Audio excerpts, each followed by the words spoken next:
at 5:30, is the price of electricity turning into a statewide emergency? Dozens of state lawmakers think so. We are reaching a point in New York State where people are choosing, okay, should I eat or should I pay for the heat? So it's not something to be proud of. More than 30 lawmakers have signed a letter asking Governor Kathy Hochul to declare an energy state of emergency. News 10 NBC investigative reporter Jennifer Lukey is live at a substation on Wyan Crescent in Rochester. Now, Jen, what can be done to help people struggling to keep up with these sky-high energy bills?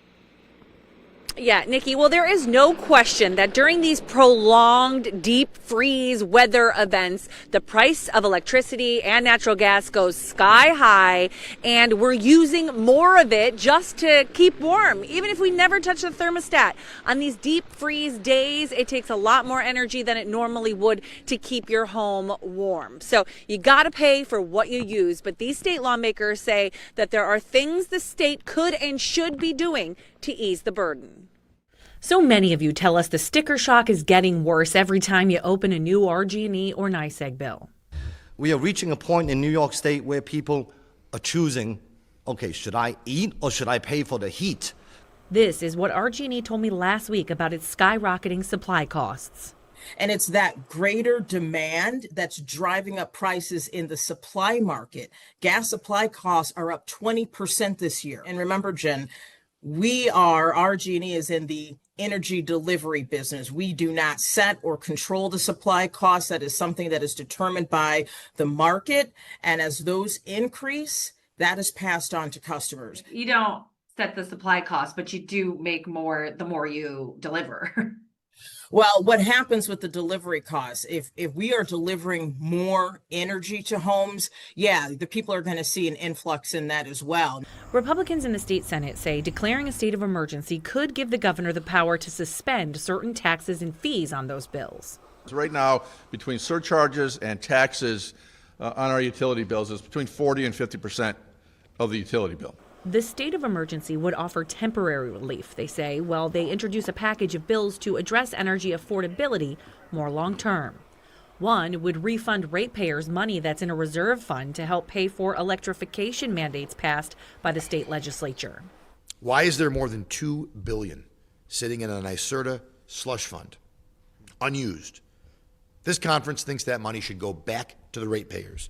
There is the question of what our power grid can handle in the near future as the state continues to move toward deadlines for certain electric mandates. So we are cruising, not only asking people to pay more and more, but potentially not even to get the power they've paid for because we can't deliver it. And we're doing it because we've set up timelines and goals that are unattainable. So does Governor Kathy Hochul believe we are at crisis level?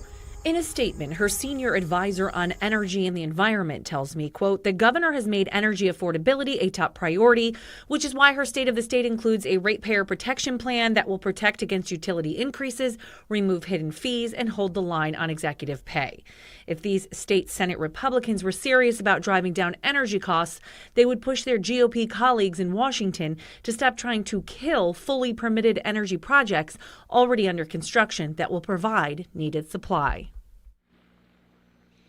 Now, the governor does seem to realize that some of the upcoming electric mandate deadlines just are not going to be able to be met.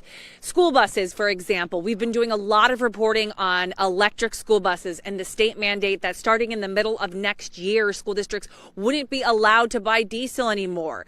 There has been a delay in that. The governor announced that you can get two-year extensions to that. The All Electric Buildings Act has also been delayed. So there does seem to be some acknowledgement that some of these mandates can't be made, Nikki, but the governor thinks that she is doing plenty when it comes to trying to make energy affordable in this state.